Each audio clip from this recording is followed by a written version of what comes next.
Hello friend, how is it going? I have here for you today 2006 Toyota Matrix. This has that 1.8 liter 4-cylinder engine, and let's do something so simple what everybody can do. Let's go and check that engine air filter. And I believe any owner is able to do that. Why? Because here is the filter housing, right? All you have to do, unclip these two clamps, right? Look at me.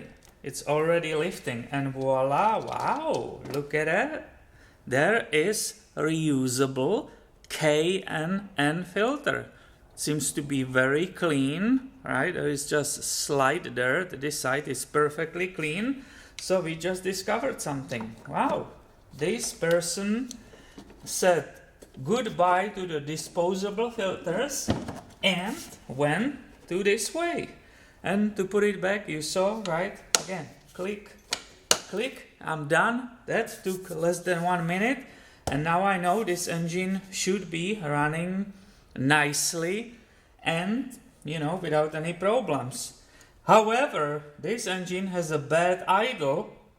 So I will be inspecting MAF sensor, and I will be inspecting also the throttle body. If you want to see those videos, make sure you are subscribed so you don't miss it on this channel. Thanks for watching and have a great day.